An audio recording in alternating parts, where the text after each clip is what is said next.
Hey yo! Hey everyone, Andrew here, bringing you another video review, and today we're going to be doing another DC Universe Classics review, and that's of the Wave 6 figure recovery suit, Superman.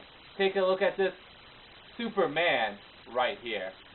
Come on, I had to say it. Anyways, like I said in some of my previous reviews, I'm not going to bother reviewing any of the bios of any of the Trinity, Superman, Wonder Woman, or Batman. Because you know who Superman, Wonder Woman, and Batman are. There's no point whatsoever in going over their past history, their origin stories, or who they are. Stuff you would already know. I mean, come on, it's Superman. However, I can talk about the recovery suit and its significance in the Superman mythos. The recovery suit shows up in the reign of Superman, or the return of Superman, during the second half where Superman comes back. And the only reason why it's called the recovery suit is because he's wearing it when he's recovered and when he comes back to life. It has no special properties whatsoever. It just looks really cool. Now, Superman is powerless throughout the rest of the return of Superman. His powers need to come back because he did kind of, die. So he kind of needs to build his powers back up. So while in the recovery suit, he actually resorted to using guns, blasters, lasers. It had various ammunitions all throughout his body. He also had jet boots on too. So he used a lot of different kind of items to kind of make him a match for Cyborg Superman, along with Steel and Superboy by his side. So with Steel, Superboy, and Superman versus Cyborg Superman. Now, that's about all you really need to know about the recovery suit, because it doesn't show up any other time, at least not to my knowledge. It really doesn't need to show up. It only needs to show up when he dies, and Superman really hasn't died since. So, anyways, with that said, let's talk about the figure itself. Now, I have to say, right off the bat, the recovery suit is my favorite Superman suit. I love the traditional red, blue, and yellow.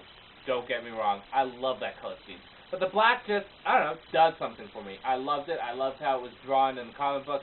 It just looks badass on Superman. I really liked it. So, I'm going to just tell you that there. Although I do love that color scheme, although I do love this suit, it's not going to make me biased in the opinion of the figure. So let's look at the figure itself. As you can see, the predominant color in the recovery suit is black, with silver on the toes, the wristbands, and on the S. I'm glad that they did a good job with the S and the silver, because sometimes silver doesn't come out well when you paint it. I should know, I painted Warhammer 40k models back in the day, and I tried to do some paintings on some conversions of figures. Silver is a tricky thing to work with, along with some other colors, but it's good that that S came out very nice. Now, one complaint about the paint scheme is that on the toes, the silver is just painted on. No actual application of any plastic whatsoever, like the wristbands. That's a minor fault, nothing that big, although the paint could have been done up a little bit better, maybe have something outlined it, just make it look a little bit better. Now, the hair itself, you can't really see this, and I want to say it right up, I liked Superman when he had the longer hair. Not the mullet, but longer hair I like. But right off the bat, you're probably not going to see this, but there's actually very slight hints of blue highlights in his hair. This is to contrast the black and give it kind of a, a shadowing-like look. Very much similar that is done in several Nightwing figures, and several other figures to be that matter. So, it was very nice that they put that shadowing in there and that blue coloring in there, because it's very faint, you barely see it, but the fact it's in there, it looks nice. Now, articulation-wise, it has all the standard articulation of all the DC Universe Classic figures. My figure is a little bit loose, but that's okay, there's no problem with that. He has nothing dampering his articulation whatsoever, with the exception of his hair. So he doesn't have huge wings like Hawkman or a cape like Batman.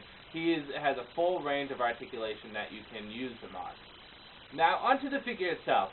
Like I said before, the recovery suit is my favorite Superman suit. I loved it. Again, if you look at any of the previous reviews I've done, I wear that black shirt on there with the Superman symbol. It's because I love the recovery suit. Despite all this, this is a great figure. This is a really great figure, but that's all it is. It doesn't have any nook or crannies on it that makes it anything special. It's just another body mold with a great Superman head on and a good color scheme. Nothing to make it really stand out. Now, if they gave this figure some weapons and ammunition, then it would have stood out and be a much better figure. I still like this figure. It's still one of my favorite Superman figures, but to be honest, there's nothing special about it. So, should you pick it up? Well, there's this and there's the variant, which is actually Superman with, I believe, the same head mold and regular Superman costume. If you want a regular Superman costume Superman, that figure is pretty good, and the DC Superheroes Superman figure is pretty good, which I've reviewed previously.